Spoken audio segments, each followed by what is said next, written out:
প্রথমে আমি দুইটা আলু কুচি প্রথমে তেল দিয়ে নিছে, তেল দেওয়ার পর চিকন চিকন করে আলুগুলো কুচি কুচি করে কাটে নিছে। এখানে দুইটা আলু দিছে, বড় না ছোট না মাঝারি সাইজের আলু দিছে।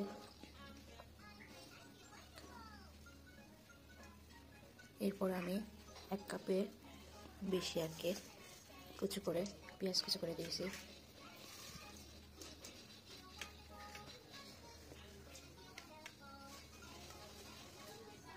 এরপর আমি 1টার বেশি টমেটো কুচি দিয়েছি।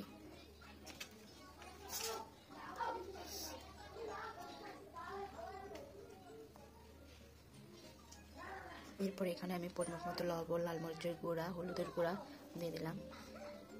আপনারা চাইলে কাঁচামরিচ দিতে পারেন, কিন্তু আমার কাছে কাঁচামরিচ নাই বলে আমি কাঁচামরিচ দিলাম না। তারপরে এইভাবে হাত দিয়ে ভালোভাবে মাখিয়ে নেবেন, একটু নরম করে নেবেন।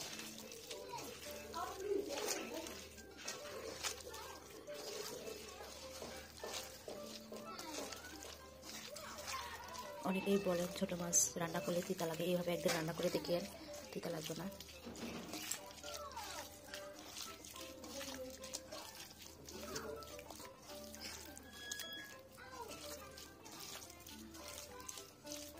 ভালোভাবে হাত দিয়ে চটকায় চটকায় নরম করে নেবেন।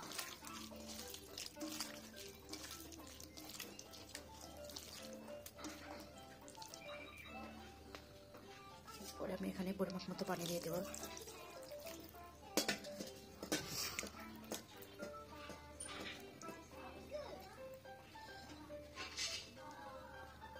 মনে হলো যে আরেকটু পানি লাগতে পারে, এর কারণে আমি আরেকটু পানি দিয়ে দিলাম। এরপর আমি এখানে ছোট মাছগুলো দিয়ে দেব।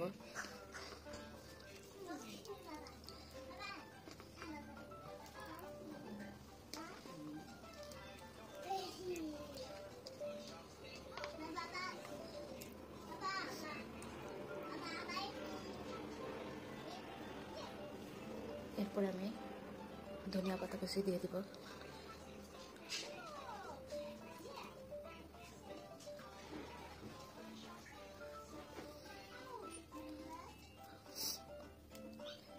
এই যে আমার মাখানো হয়ে গেছে, চুলা বসাই দেব। দিয়ে আমি ঢাকাটা দিয়ে দিলাম, গ্যাসটা অন করলাম। দেখেন আমার কত সুন্দর ভাবে ছোটো মাছের তরকারিটা হয়ে গেছে। আসলে চুলার ভাপ উঠতেছে তো, এর কারণে